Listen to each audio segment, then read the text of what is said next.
سورة القصص. أعوذ بالله من الشيطان الرجيم.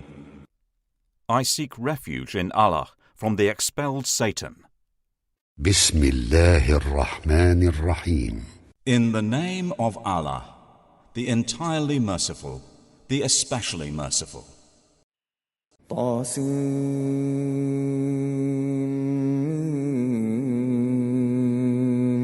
Ta, Sin, Mim. تلك آيات الكتاب المبين. These are the verses of the clear book. نتلو عليك من نبأ موسى وفرعون بالحق لقوم يؤمنون. We recite to you from the news of Moses and Pharaoh in truth for a people who believe. إن فرعون علا في الأرض وجعل أهلها شيعا يستضعف طائفة منهم يذبح أبناءهم ويستحيي نساءهم إنه كان من المفسدين. Indeed, Pharaoh exalted himself in the land and made its people into factions, oppressing a sector among them, slaughtering their newborn sons and keeping their females alive. Indeed, he was of the corruptors. ونريد أن نمن على الذين استضعفوا في الأرض ونجعلهم أئمة ونجعلهم الوارثين. And we wanted to confer favor upon those who were oppressed in the land, and make them leaders, and make them inheritors. ونمكن لهم في الأرض ونري فرعون وهامان وجنودهما منهم ما كانوا يحذرون. And establish them in the land, and show Pharaoh and his minister, Haman, and their soldiers through them, that which they had feared. وأوحينا إلى أم موسى أن أرضعيه فإذا خفت عليه فألقيه في اليم ولا تخافي ولا تحزني إنا رادوه إليك وجاعلوه من المرسلين. And we inspired to the mother of Moses, suckle him. But when you fear for him, cast him into the river, and do not fear, and do not grieve.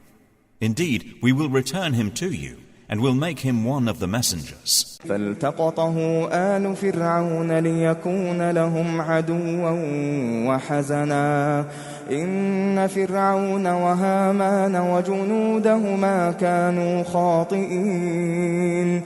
And the family of Pharaoh picked him up out of the river, so that he would become to them an enemy and a cause of grief. Indeed, Pharaoh and Haman and their soldiers were deliberate sinners. وقالت امرأة فرعون قرة عين لي ولك لا تقتلوه عسى أن ينفعنا أو نتخذه ولدا وهم لا يشعرون. And the wife of Pharaoh said, he will be a comfort of the eye, i.e. pleasure, for me and for you. Do not kill him. Perhaps he may benefit us, or we may adopt him as a son. And they perceived not. وأصبح فؤاد أم موسى فارغا إن كادت لتبدي به لولا أن ربطنا على قلبها لتكون من المؤمنين. And the heart of Moses' mother became empty of all else. She was about to disclose the matter concerning him, had we not bound fast her heart, that she would be of the believers. وقالت لأخته قصيه فبصرت به عن جنب وهم لا يشعرون. And she said to his sister, follow him. So she watched him from a distance while they perceived not. وحرمنا عليه المراضع من قبل فقالت هل أدلكم على أهل بيت يكفلونه لكم وهم له ناصحون. And we had prevented from him all wet nurses before. So she said, "Shall I direct you to a household that will be responsible for him for you, while they are to him for his upbringing sincere?" فرددناه إلى أمه كي تقر عينها ولا تحزن ولتعلم أن وعد الله حق ولكن أكثرهم لا يعلمون. So we restored him to his mother, that she might be content and not grieve, and that she would know that the promise of Allah is true. But most of them, i.e. the people, do not know. ولما بلغ أشده واستوى آتيناه حكما وعلما وكذلك نجزي المحسنين. And when he attained his full strength and was mentally mature, we bestowed upon him judgment and knowledge, and thus do we reward the doers of good. ودخل المدينة على حين غفلة من أهلها فوجد فيها رجلين يقتتلان هذا من شيعته وهذا من عدوه فاستغاثه الذي من شيعته على الذي من عدوه فوكزه موسى فقضى عليه قال هذا من عمل الشيطان إنه عدو مضل مبين. And he entered the city at a time of inattention by its people, and found therein 2 men fighting, one from his faction and one from among his enemy. And the one from his faction called for help to him against the one from his enemy. So Moses struck him and unintentionally killed him. Moses said, "This is from the work of Satan. Indeed, he is a manifest, misleading enemy." قال رب إني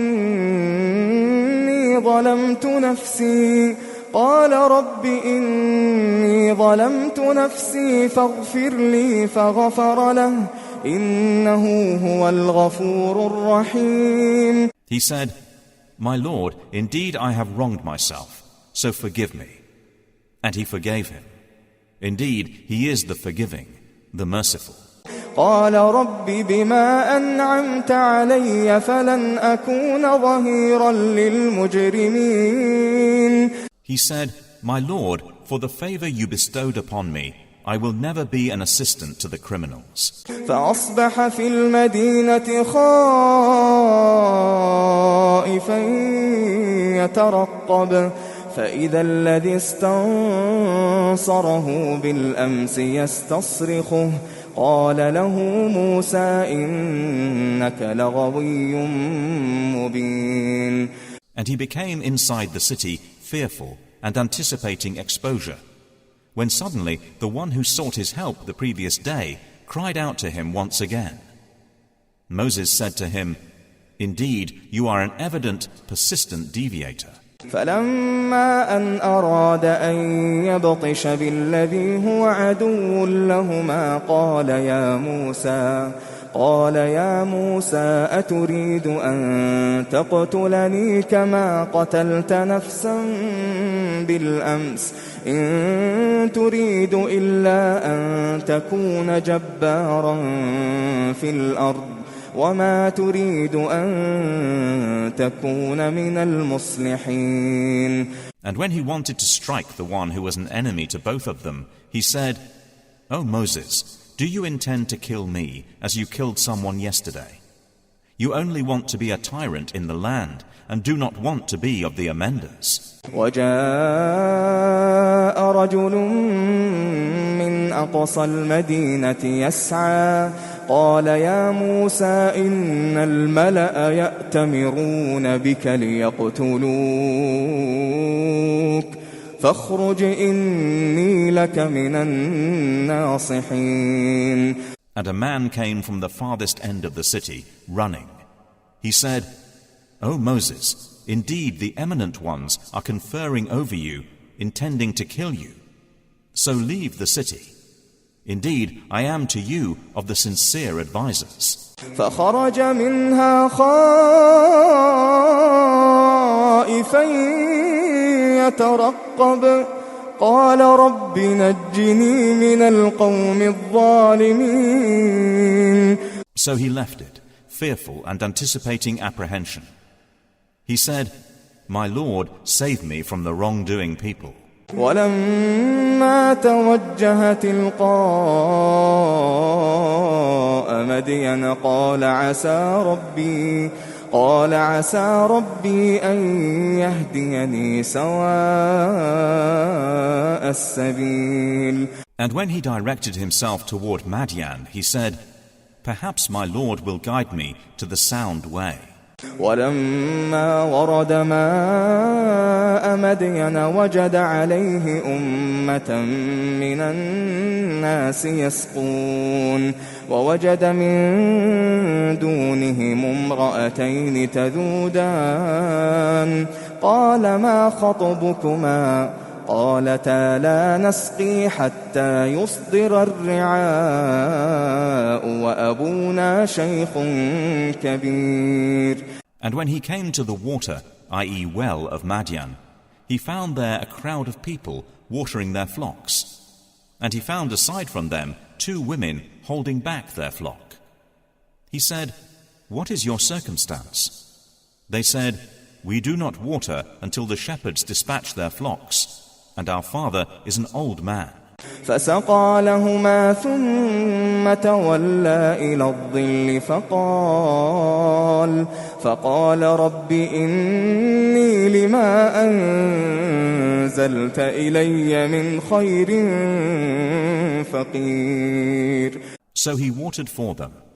Then he went back to the shade and said, "My Lord, indeed I am, for whatever good you would send down to me, in need." فجاءته إحداهما تمشي على استحياء قالت إن أبي يدعوك ليجزيك أجر ما سقيت لنا. فلما جاءه وقص عليه القصص قال لا تخف نجوت من القوم الظالمين. Then one of the 2 women came to him, walking with shyness. She said, "Indeed, my father invites you, that he may reward you for having watered for us." So when he came to him and related to him the story, he said, "Fear not, you have escaped from the wrongdoing people." قالت إحداهما يا أبت استأجره إن خير من استأجرت القوي الأمين. One of the women said, "O my father, hire him. Indeed, the best one you can hire is the strong and the trustworthy." قال إني أريد أن أنكحك إحدى ابنتي هاتين على أن تأجرني 8 حجج فإن أتممت 10 فمن عندك وما أريد أن أشق عليك ستجدني إن شاء الله من الصالحين. He said, "Indeed, I wish to wed you one of these, my 2 daughters, on the condition that you serve me for 8 years. But if you complete 10, it will be as a favor from you. And I do not wish to put you in difficulty. You will find me, if Allah wills, from among the righteous." قال ذلك بيني وبينك أيما الأجلين قضيت فلا عدوان علي والله على ما نقول وكيل. Moses said, "That is established between me and you. Whichever of the 2 terms I complete, there is no injustice to me, and Allah, over what we say, is witness." فلما قضى موسى الأجل وسار بأهله آنس من جانب الطور نارا قال لأهلهم كثوا إني آنست نارا لعلي آتيكم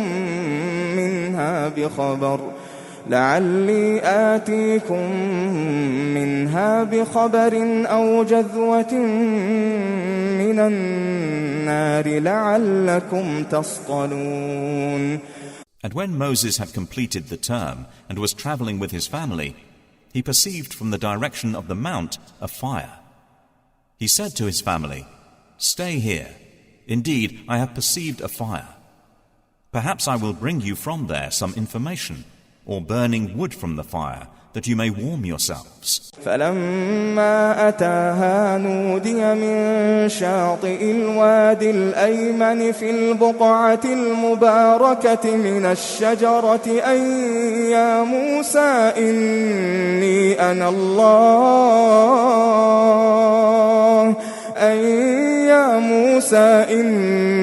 أنا الله رب العالمين. But when he came to it, he was called from the right side of the valley in a blessed spot from the trees. "O Moses, indeed I am Allah, Lord of the worlds." وأن ألق عصاك فلما رآها تهتز كأنها جان ولا مدبرا ولم يعقب. يا موسى أقبل ولا تخف إنك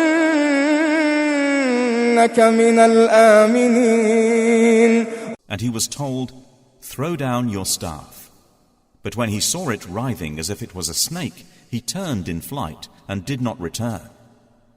Allah said, "O Moses, approach and fear not.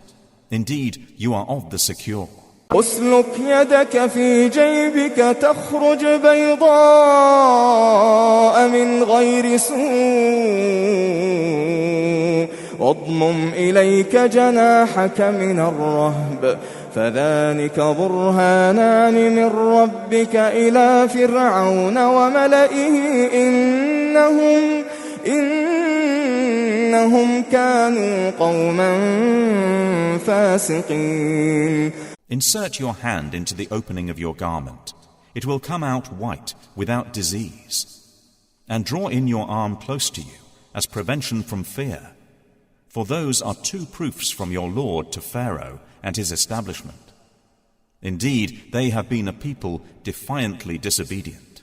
قال رب إني قتلت منهم نفسا فأخاف أن يقتلون.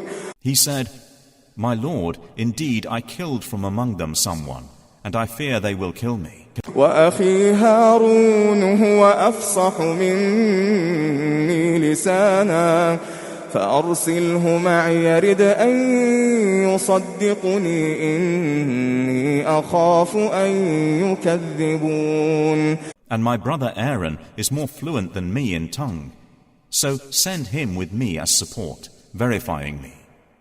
Indeed, I fear that they will deny me. قال سنشد عضدك بأخيك ونجعل لكما سلطانا فلا يصلون إليكما بآياتنا أنتما ومن اتبعكما الغالبون. Allah said, "We will strengthen your arm through your brother and grant you both supremacy, so they will not reach you. It will be through our signs.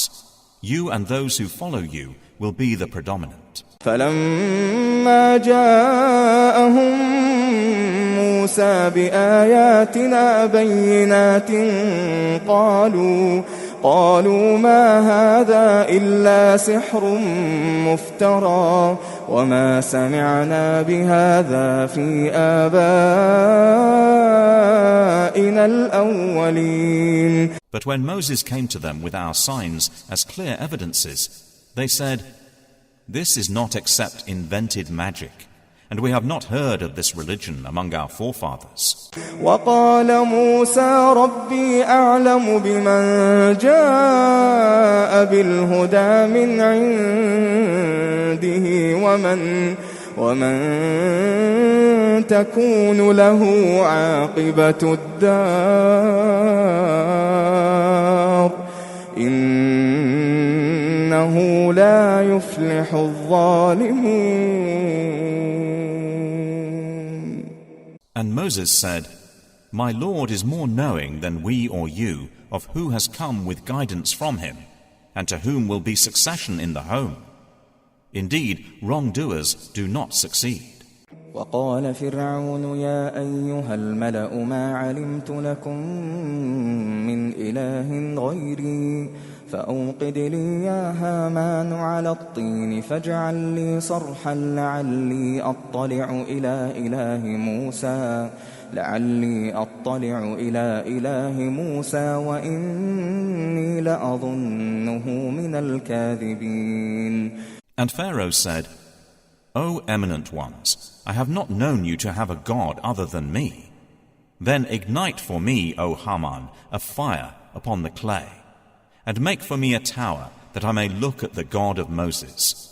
And indeed, I do think he is among the liars. واستكبر هو وجنوده في الأرض بغير الحق وظنوا أنهم إلينا لا يرجعون. And he was arrogant, he and his soldiers, in the land without right, and they thought that they would not be returned to us. فأخذناه وجنوده فنبذناهم في اليم فانظر كيف كان عاقبة الظالمين. So we took him and his soldiers and threw them into the sea. So see how was the end of the wrongdoers. وجعلناهم أئمة يدعون إلى النار ويوم القيامة لا ينصرون. And we made them leaders, inviting to the fire, and on the day of resurrection they will not be helped. وأتبعناهم في هذه الدنيا لعنة ويوم القيامة هم من المقبوحين. And we caused to overtake them in this world a curse, and on the day of resurrection they will be of the despised. ولقد آتينا موسى الكتاب من بعد ما أهلكنا القرون الأولى بصائر للناس وهدى ورحمة لعلهم يتذكرون. And we gave Moses the scripture after we had destroyed the former generations as enlightenment for the people, and guidance and mercy that they might be reminded. وما كنت بجانب الغربي إذ قضينا إلى موسى الأمر وما كنت من الشاهدين. And you, O Muhammad, were not on the western side of the mount when we revealed to Moses the command, and you were not among the witnesses to that. ولكننا أنشأنا قرونا فتطاول عليهم العمر وما كنت ثاويا في أهل مدين تتلو عليهم آياتنا ولكننا كنا مرسلين. But we produced many generations after Moses, and prolonged was their duration. And you were not a resident among the people of Madian, reciting to them our verses, but we were senders of this message. وما كنت بجانب الطور إذ نادينا ولكن رحمة من ربك لتنذر قوما ما أتاهم من نذير من قبلك لعلهم يتذكرون. And you were not at the side of the mount when we called Moses, but were sent as a mercy from your Lord to warn a people to whom no warner had come before you, that they might be reminded. ولولا أن تصيبهم مصيبة بما قدمت أيديهم فيقولوا ربنا لولا أرسلت إلينا رسولا فنتبع آياتك ونكون من المؤمنين. And if not that a disaster should strike them for what their hands put forth of sins, and they would say, Our Lord, why did you not send us a messenger, so we could have followed your verses and been among the believers? فلما جاءهم الحق من عندنا قالوا لولا أوتي مثل ما أوتي موسى أولم يكفروا بما أوتي موسى من قبل قالوا سحران تظاهرا وقالوا إنا بكل كافرون. But when the truth came to them from us, they said, Why was he not given like that which was given to Moses? Did they not disbelieve in that which was given to Moses before? They said, They are but two works of magic supporting each other, and indeed we are in both disbelievers. قل فأتوا بكتاب من عند الله هو أهدى منهما أتبعه إن كنتم صادقين. Say, then bring a scripture from Allah, which is more guiding than either of them, that I may follow it, if you should be truthful. فإن لم يستجيبوا لك فاعلم أنما يتبعون أهواءهم ومن أضل ممن اتبع هواه بغير هدى من الله إن الله لا يهدي القوم الظالمين. But if they do not respond to you, then know that they only follow their own desires. And who is more astray than one who follows his desire without guidance from Allah? Indeed, Allah does not guide the wrongdoing people. وَلَقَدْ وَصَّلْنَا لَهُمُ الْقَوْلَ لَعَلَّهُمْ يَتَذَكَّرُونَ. And we have repeatedly conveyed to them the word, i.e. the Qur'an, that they might be reminded. الذين آتيناهم الكتاب من قبله هم به يؤمنون. Those to whom we gave the scripture before it, they are believers in it. وإذا يتلى عليهم قالوا آمنا به إنه الحق من ربنا إنا كنا من قبله مسلمين. And when it is recited to them, they say, We have believed in it.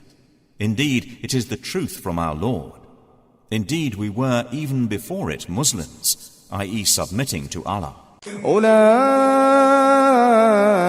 يؤتون أجرهم مرتين بما صبروا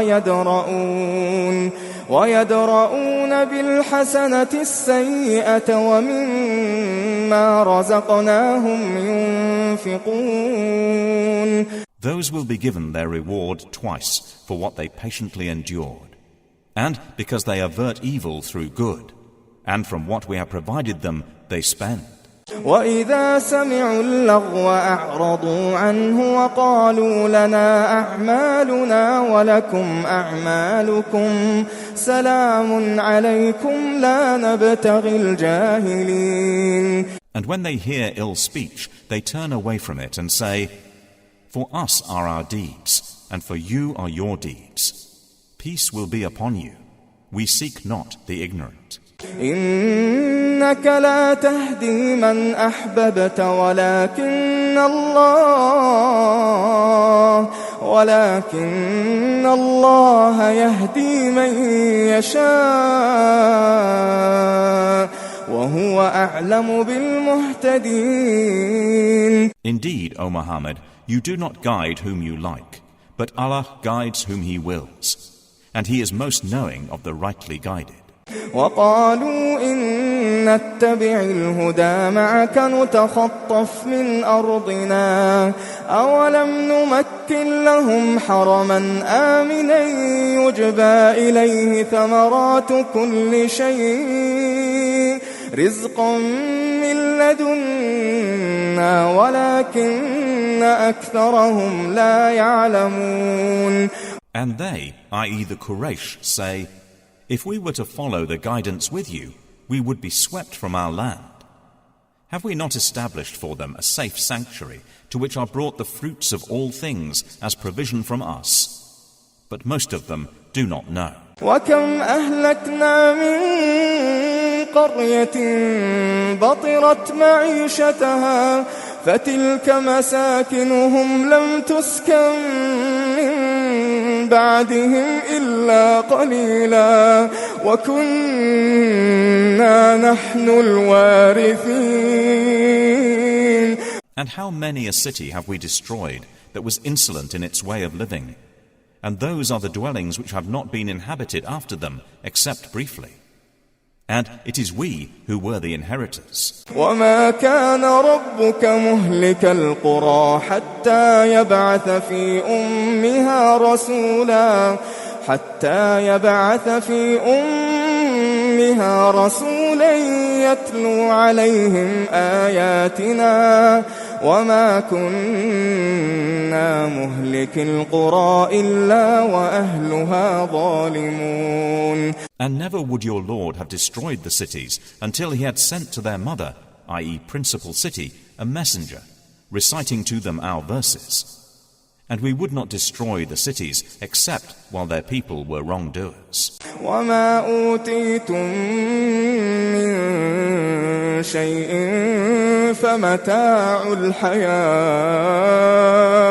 فمتاع الحياة الدنيا وزينتها وما عند الله خير وأبقى أفلا تعقلون. And whatever thing you people have been given, it is only for the enjoyment of worldly life and its adornment. And what is with Allah is better and more lasting. So will you not use reason? أفمن وعدناه وعدا حسنا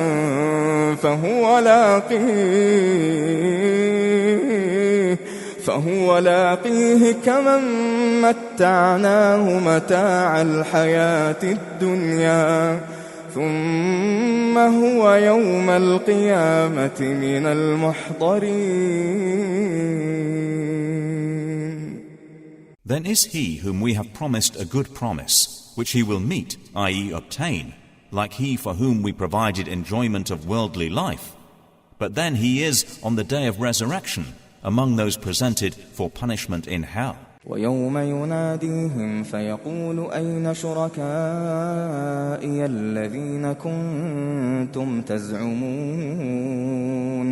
And warn of the day he will call them, and say, where are my partners which you used to claim? قال الذين حق عليهم القول ربنا هؤلاء الذين أغويناهم كما غوينا تبرأنا إليك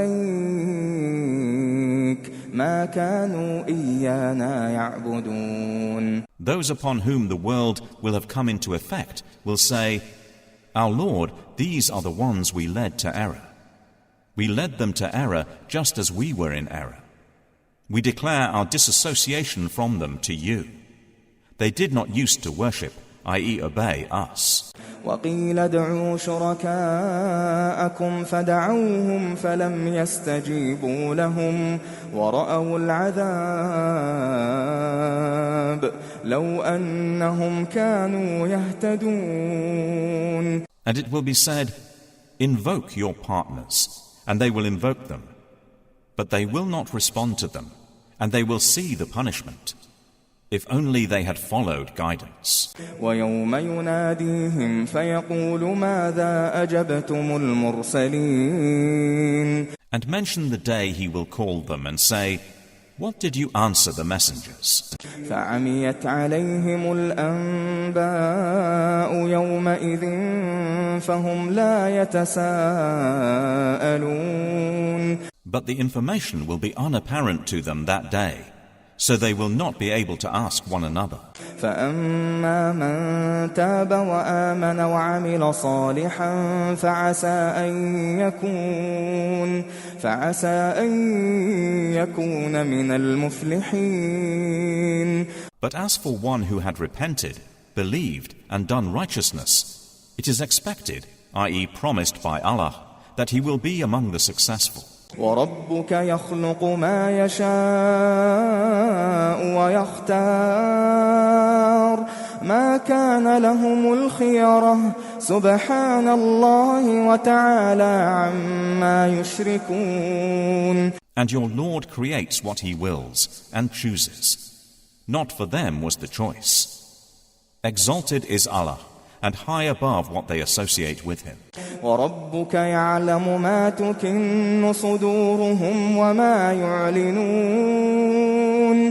And your Lord knows what their breasts conceal and what they declare. وَهُوَ اللَّهُ لَا إِلَهَ إِلَّا هُوَ لَهُ الْحَمْدُ فِي الْأُولَى وَالْآخِرَةِ له الحمد في الأولى والآخرة وله الحكم وإليه ترجعون. And he is Allah. There is no deity except him. To him is due all praise in the first life and the hereafter.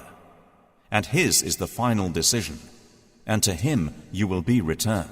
قل أرأيتم إن جعل الله عليكم الليل سرمدا إلى يوم القيامة من إله غير الله يأتيكم بضياء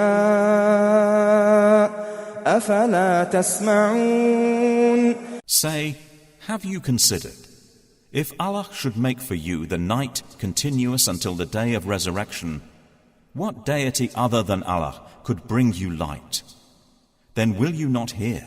قل أرأيتم إن جعل الله عليكم النهار سرمدا إلى يوم القيامة من إله غير الله يأتيكم بليل تسكنون فيه أفلا تبصرون.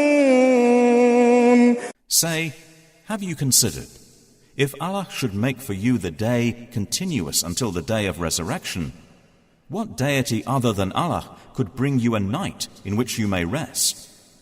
Then will you not see? وَمِن رَّحْمَتِهِ جَعَلَ لَكُمُ اللَّيْلَ وَالنَّهَارَ لِتَسْكُنُوا فِيهِ ولتبتغوا من فضله ولعلكم تشكرون.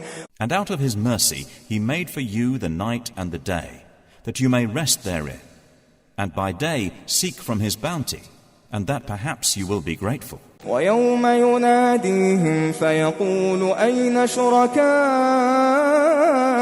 الَّذِينَ كُنتُمْ تَزْعُمُونَ. And warn of the day he will call them and say, where are my partners which you used to claim? وَنَزَعْنَا مِن كُلِّ أُمَّةٍ شَهِيدًا فَقُلْنَا هَاتُوا بُرْهَانَكُمْ فَعَلِمُوا أَنَّ الْحَقَّ لِلَّهِ وَضَلَّ عَنْهُمْ مَا كَانُوا يَفْتَرُونَ. And we will extract from every nation a witness and say, produce your proof, and they will know that the truth belongs to Allah, and lost from them is that which they used to invent. إن قارون كان من قوم موسى فبغى عليهم وآتيناه من الكنوز ما إن مفاتحه لتنوء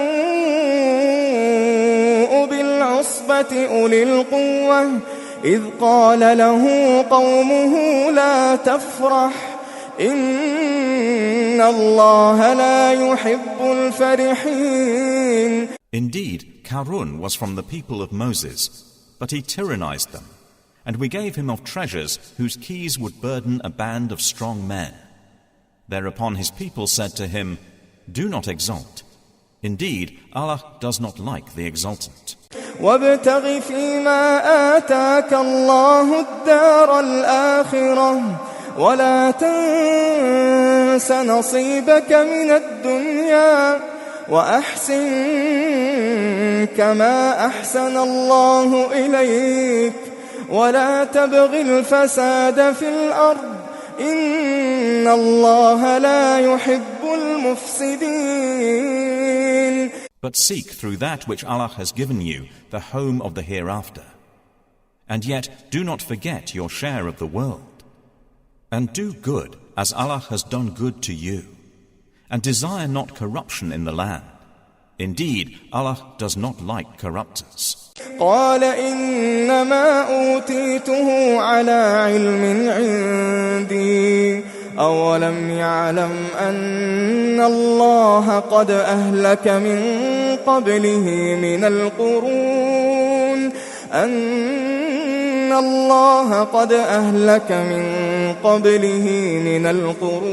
من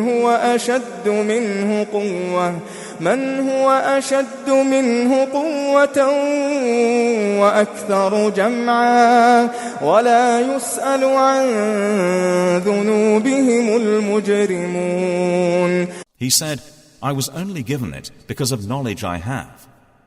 Did he not know that Allah had destroyed before him of generations those who were greater than him in power and greater in accumulation of wealth? But the criminals about their sins will not be asked. فخرج على قومه في زينته قال الذين يريدون الحياة الدنيا يا ليت لنا مثل ما أوتي قارون إنه لذو حظ عظيم.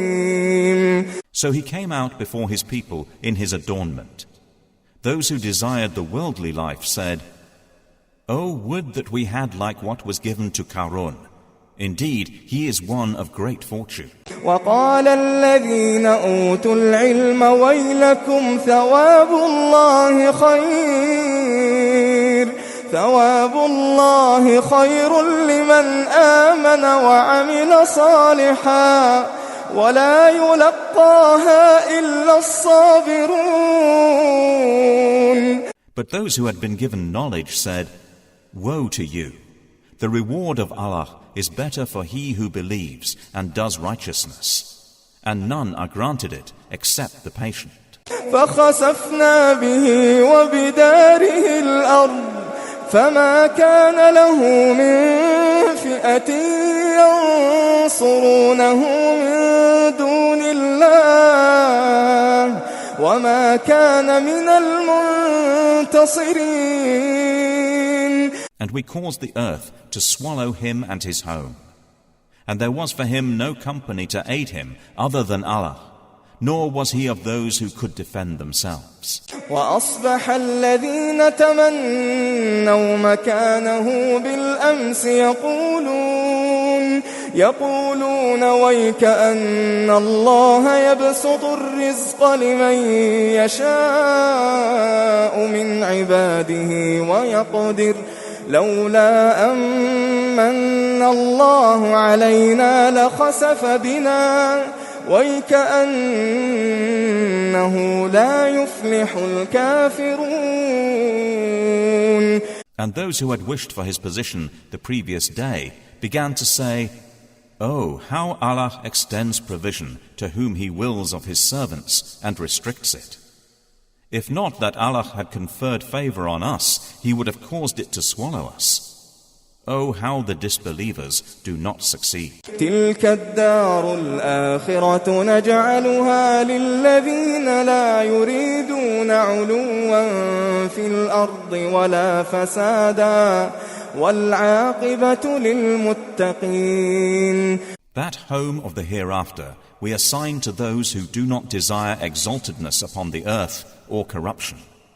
and the best outcome is for the righteous. من جاء بالحسنة فله خير منها ومن جاء بالسيئة فلا يجزى الذين عملوا السيئات إلا ما كانوا يعملون.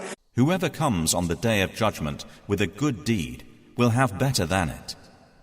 And whoever comes with an evil deed, then those who did evil deeds will not be recompensed except as much as what they used to do. إن الذي فرض عليك القرآن لرادك إلى معاد قل ربي أعلم من جاء بالهدى ومن هو في ضلال مبين. Indeed, O Muhammad, he who imposed upon you the Qur'an will take you back to a place of return. Say, my Lord is most knowing of who brings guidance and who is in clear error. وما كنت ترجو أن يلقى إليك الكتاب إلا رحمة من ربك فلا تكونن ظهيرا للكافرين. And you were not expecting that the book would be conveyed to you, but it is a mercy from your Lord. So do not be an assistant to the disbelievers. ولا يصدنك عن آيات الله بعد إذ أنزلت إليك وادع إلى ربك ولا تكونن من المشركين. And never let them avert you from the verses of Allah after they have been revealed to you. And invite people to your Lord. And never be of those who associate others with Allah. ولا تدع مع الله إلها آخر لا إله إلا هو كل شيء هالك إلا وجهه كل شيء هالك إلا وجهه له الحكم وإليه ترجعون. And do not invoke with Allah another deity. There is no deity except Him. Everything will be destroyed except His face. His is the judgment, and to Him you will be returned.